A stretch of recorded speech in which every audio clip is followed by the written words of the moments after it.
So we were about to enter year 2 under Jeff Hafley in Green Bay, and the first season was a massive success. I think anytime you have a new coordinator coming in, you expect there to be some inconsistencies early on as they teach their system to the team and guys figure it out. But for the Packers in year 1 with Jeff Hafley, it was very successful. They were the 6th best scoring defense in the NFL. And I think when you think about a offense or defense having the same coordinator going into the next year, the second season, just logically it makes sense that they would be more successful than the year prior, just because when you're coming in as a defense and you already know the system, except of course the new players and the rookies. But if you already know the system, you already have that foundation built, and you have so much more experience than you have when the first season of the new coach coming in. And so always you think to yourself, well, they'll probably be better, right? And so I was curious to see, looking at Packers offensive coordinators in the past, how many of them actually got better statistically when it comes to scoring defense in their second season, because we could probably verify if this typically happens or not, even though you probably assume it does. But I looked at the past 6 Packers offensive coordinators who were a coordinator for at least multiple seasons, so at least 2 years, so you could see the year 1 scoring defense and then year 2 scoring defense.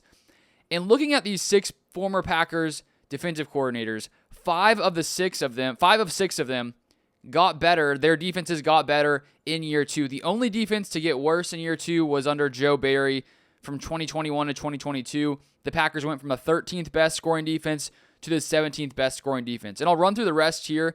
Mike Pettin, the defense went from 22nd in scoring to 9th in scoring from 2018 to 2019, so a massive jump there.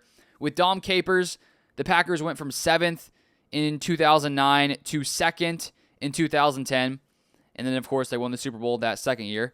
And then with Bob Sanders, they went from 25th to 6th in 06 to 07. With Ed Donatel, they went from 14th to 5th, 2000, 2001. And then with Fritz Shermer, they went from 5th to 4th from 1994 to 1995.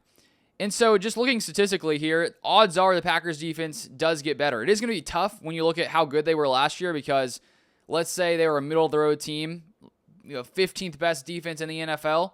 There's a lot of room for improvement there. But when you're already the 6th best scoring defense, you have to be that much better.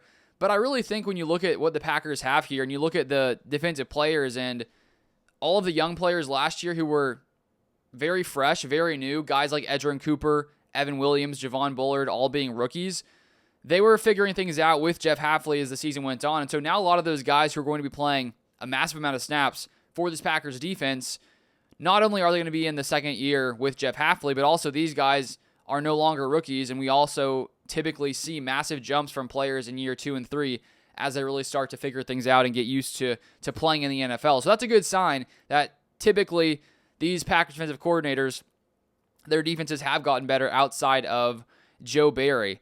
And I think for the Packers defense, we saw some of their strengths last year, which one of them was forcing turnovers, a lot of interceptions mainly. And Jeff Hafley talked in one of his press conferences in the past couple of days that one of their focuses now, one thing they're really emphasizing in the Packers defensive room is forcing a lot more fumbles. And so that's an area where you can already see it looking at some of these training camp practices, the different reports coming out. It looks like they are starting to force a lot of fumbles. And it just seems like Hafley does a really good job of emphasizing certain things. And now because they do have that foundation after a really solid last year, they can start to add more and more. And it seems like they focused a ton on interceptions last year. Now it seems that the focus is even more so on forcing fumbles. And I think anytime your defenses consistently, force turnovers, you're going to be that much better. And so I think looking at this Packers team for 2025, there's always different kinds of ways that you can find success. You could have an elite defense and a pretty good offense, and some teams can get by with that. I mean, you look at the Packers back in the 2010 season when they won the last Super Bowl. They had a really, really good defense and a really, really good offense, and the Packers had that last year but weren't able to put it together come playoff time and against some of the better teams in the NFL. And I think for the Packers offense, I mean, looking last year to the Eagles game, it was mainly the playoff game. I think the main issue was offensively. When you have Jordan Love throwing 0 touchdowns, 3 interceptions, it's tough for any team to win when you're making that many mistakes offensively. And I think the Packers defense played pretty good in that one. And so in my mind, I do see this defense taking a step forward. And if we even get a similar year as last year, I'd say that's a success in my mind just because of how good they were last year. But history does show that odds are with Jeff Hafley year 2, this Packers defense gets even better in 2025. But if you want more Packers content, feel free to subscribe down below, and I'll see you guys next time.